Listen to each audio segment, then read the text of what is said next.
What up, peeps? Tony Baker here, back with another movie review. This time I'm reviewing Final Destination Bloodlines. They always got to throw in just like it. I don't know if this is the sixth one. They could have said six. They go, nah, man.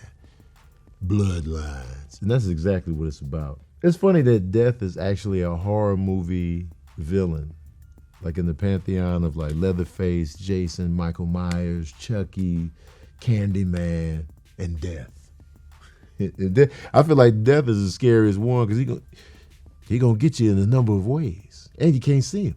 It's just like, yeah. But I'll be like, why Death so petty though? Like Death is like, I'm gonna kill you horribly.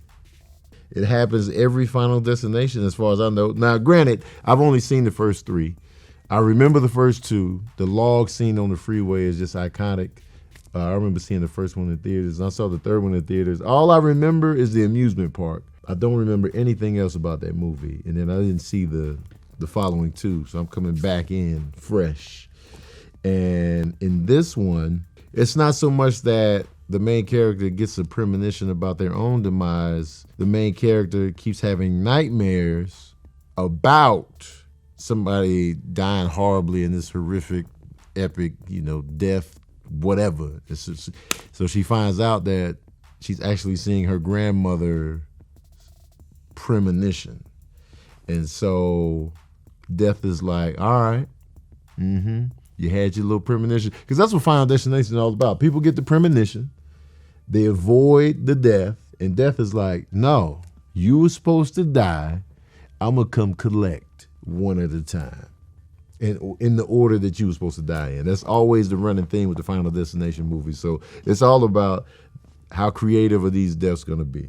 So we sign up for the big epic death premonition, and then we go from there. So this time, Death is like, since you prevented all of that, I'm going to get your bloodline. I'm going to go all the way through these bloodlines and get everybody that you saved with your premonition. I'm going through all of them, and I'm going through their bloodline because they shouldn't even be here because you were supposed to die at that horrific thing back in the 50s or whenever Johnny Cash was popping. Because that was his Ring of Fire was on the radio. I don't know if that's early 60s, late 50s. I'm not sure, but it was back in the day. You know what I'm saying? So Death is like, I'm collecting everybody. And I'm just like, yo, Death is the pettiest one of them all. Like, I don't really consider Michael Myers that petty or like, Chucky or like Jason. They just be killing. I guess Jason is kind of petty because he was like, yo, man, camp counselors. But then he just started just killing everybody. It was more than camp. It's just like, I'm just killing folks. But I feel like Death is just like petty. Like, nah, man, I'm going to get you horribly. The good thing about this movie is that little fresh little tweak on it. And then the actual characters, like they were entertaining. Like, since it was like a family issue, we're dealing with like family trauma, family bonds and stuff like that. And so they were a charismatic family. It was just like, yo, this is funny. It was a lot of funny moments in this movie. So the deaths really did matter because they coming from family members now. So it's just like, oh, now we got some extra gravity on these deaths. It's not just random people getting killed now. Now it's family. But one thing about horror movies, people take the deaths of others very lightly. They be sad for like one scene. They be like, oh, yeah, dad. Anyway, so they still cracking jokes. They still doing this. Now, mind you, that does happen when people lose people. You do crack jokes. You do laugh sometimes. But like, they get over stuff quick. Especially when it's like, bam, your dad, your sister, your brother. The only time people are really, truly affected is if it serves the plot and it's like, she been hiding in that house for 20 years ever since her son passed. And that's the only time you see like characters in horror movies really like be messed up about the death of a loved one. Other than that, within the timeline of the movie, they get over it fast. They be like, oh no, horrible deaths that they see face to face. To see your loved one's head explode, you just no. Next scene, you be like, man, that was crazy. So. Also, I want to point this out too. This is the last appearance of Tony Todd, who plays Candyman, who passed away last year. He's in this movie because he's part of the Final Destination franchise. I never understood if he was deaf or he was always somebody else. This is his final appearance, so it was bittersweet, but it was also very somber just seeing him and what he was talking about.